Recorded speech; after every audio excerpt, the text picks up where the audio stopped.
Hello, my name is Fernand Bautista, and today I'm going to be informing you on cancel culture. People should be held accountable for their actions. It's only common sense and morality, but when does justice go too far? A child should be punished for beating up a sibling, and a murderer should be put on trial. But should someone be ostracized, harassed, and fired from their job for saying something offensive?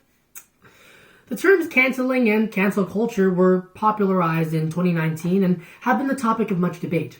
But there is no clear winner in this discussion or in the situations that result from canceling. Canceling can harm as well as empower. It can be done because of different motivations or apply to different situations. The effects can be small or life-changing. But before we get into all that, we should have a concrete definition of canceling and cancel culture. Canceling someone is bringing attention to a person's bad actions. This is done with the intent of somehow reprimanding this person. Cancellations can just be a public call-out, or, if the action is bad enough, coincide with legal action. Cancel culture is the name given to the culture of allowing and glorifying cancellations and the targeting of those who have been canceled. Cancel culture is prevalent because of the openness of most people's lives due to social media. If someone sees something as unjust, it is possible to find the perpetrator and broadcast their actions, and that's just what people do. A perfect illustration of cancel culture is the story of Justine Sacco, which was detailed in a 2015 TED Talk. It was 2014. She was a PR woman with 170 followers who tweeted a small joke. Going to Africa, hope I don't get AIDS. Just kidding, I'm white.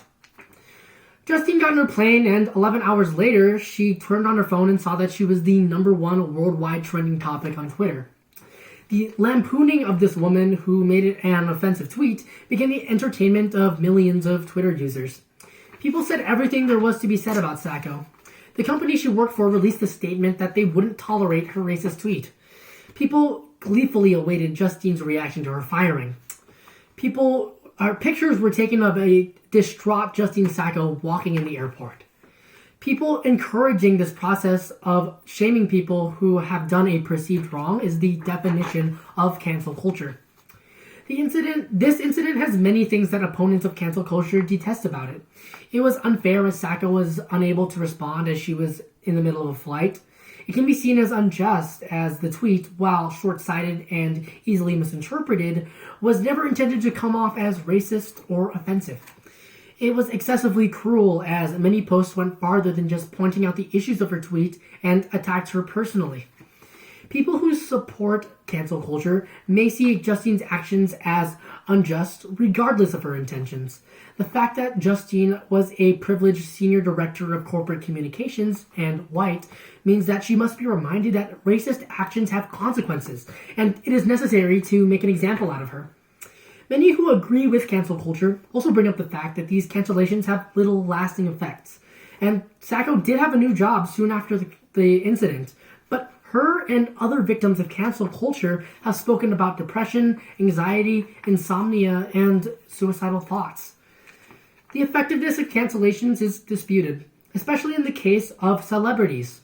A 2019 CNN article finds that cancel culture doesn't always have a strong bearing on people's lives. Kevin Spacey's sexual assault allegations resulted in him being removed from shows and movies, but in the face of big scandals, most careers don't implode as Spacey's has. Chris Brown assaulted Rihanna in 2009 and faces continued allegations of assault and rape, but still sees musical success. Let's look at a different form of canceling. The Me Too movement has done a lot of great work exposing perpetrators of sexual assault and abuse. The landmark Harvey Weinstein case saw the film producer put behind bars after the testimonies of many brave women.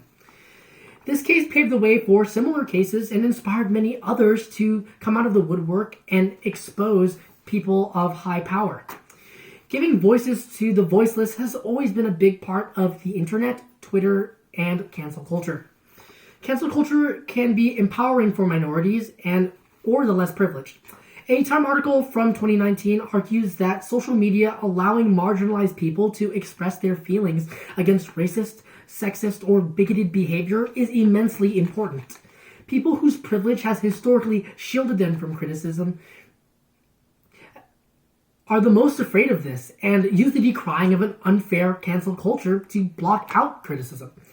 People who are against cancel culture are against the silencing effect that canceling can have on someone, but using the term to deflect criticism is just as silencing.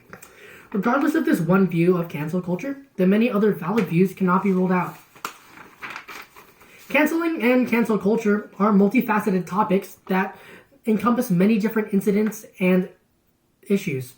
There are lots of perspectives in this, and no one who's experienced it has felt the same effects. People should be held accountable for their actions, but does cancellation go too far, or is it a necessary part in taking some of the power away from powerful people? With the presence of social media in our lives, cancel culture feels more threatening than ever.